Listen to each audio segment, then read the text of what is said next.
almost every effect you see in the movie has a practical and a digital component. There are composites of things where you're not quite sure where what happened in camera and what happened in a computer like sort of begin and end.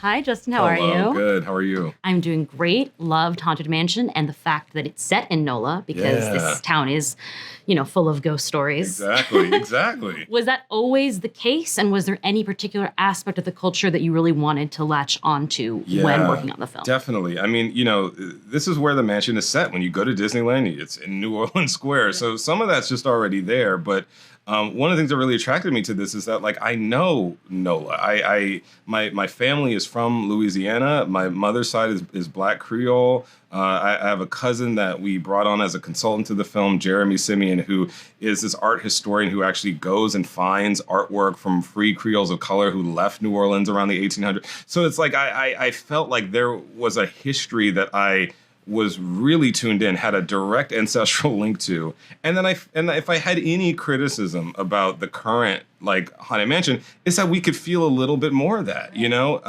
I also saw an opportunity. This is a story about a guy who gets stuck in a house with a bunch of people that he really can't stand. And he has to learn how to get along with them, and they end up doing beautiful things together. And that is the story of New Orleans. It was a bunch of folks that were not talking to each other in any other part of the world, okay? Spanish folks, Black folks, Native Americans, all of them. And they got together and they made gumbo and they made jazz. Wow. And I just felt like if we put that place on camera, you're already ready for what the mansion's got. I love that. That's actually, that's deep. I was going to be like, how did you go from Dear White People to this? But you've just told me. I know everything now. That's how we got there. But speaking of the ride itself, it really does feel like you're on the ride at times with all the different Easter eggs. Great. How many times do you have to ride Haunted Mansion to get it right? Countless times. I mean, the good thing is I have a sense memory for it because, I basically... I vacationed at Disney. I worked at Disney as a little kid and then as a bigger kid in college. And it was always, honestly, one of my favorite rides. And part of it was because it's so cinematic. It's not about the literal dips and turns. It's about the cinematic experience of moving through a place and being told a story. And I remember being in film school and working at Disneyland and thinking how do I do this in a movie? I was literally thinking those thoughts. And so then to turn around and have an opportunity in my career to actually do that in a movie is kind of wild. It's kind of wild. I really love how grief is such a strong motivator in the film. And I know that that's already baked into the script, I'm sure. But how do you thread the needle between a very realistic depiction of getting over grief and moving forward and then the comedic bits? Yeah, I mean, it's kind of easy for me because I don't know. I sort of I wake up and I see a cloudy, gloomy day and I'm like, I see a sunny day and I'm like, too much pressure. So I'm already kind of inclined to sort of find the humor and the fun and maybe the darker aspects of life. But it also sort of just made sense to me. He's moving through grief in this movie.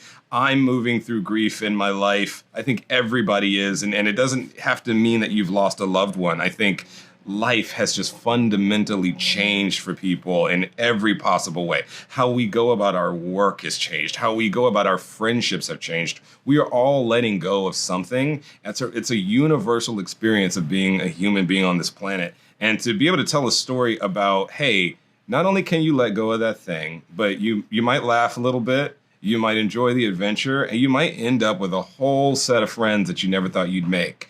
And that's both a true, real thing to say about life and something that you can build this crazy, fantastical movie around. So, for me, it fit like a glove. The cast is full of all-stars, but I think that the biggest star is Chase. I'm obsessed. Listen. He was so great. Chase Dillon, out of control, right?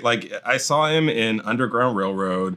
And when I met him, and everyone says this about him, he is a grown man in a little kid's body. And his ability to just kind of snap into humor, but then snap into real emotion and ask really intelligent questions in between the takes. It was so beautiful directing him. And it was wonderful to see him bond with Lakeith and bond with Rosario and really have that mother-son, father-son energy with these people in real life, because I think it comes through in their performances. You also have quite a few awesome cameos that were so much fun to witness. How do you amass all these people in, one film? Part of it is the work. The script was great.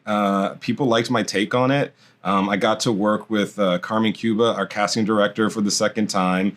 And she and, we share a very similar point of view on casting. It's like we got to find people who nail the role as written on page, but also are a complete surprise in some way.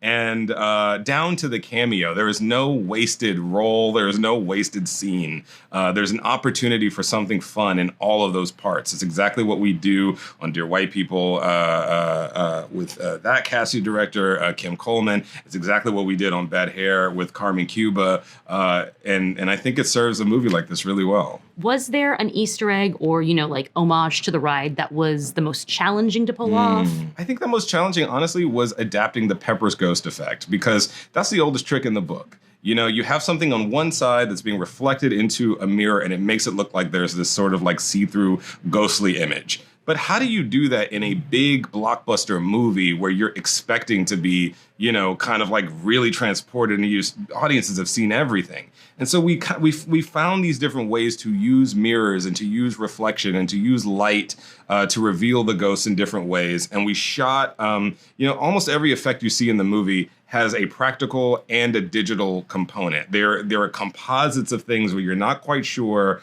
what happened in camera and what happened in a computer, like sort of begin and end. And that became a real sort of crucible that everything had to go through. Whenever we were figuring out how to do something, it had to be practical and magical at the same time. And so that was the challenge, but it was the right challenge for this film. Well, you pulled it off, and Thank now you. I'm ready for your take on Tower of Terror, or Hey, whatever let's it's going to do it. be. Let's go. Tell him. Call Mr. Walt. Thank you so much. Appreciate it.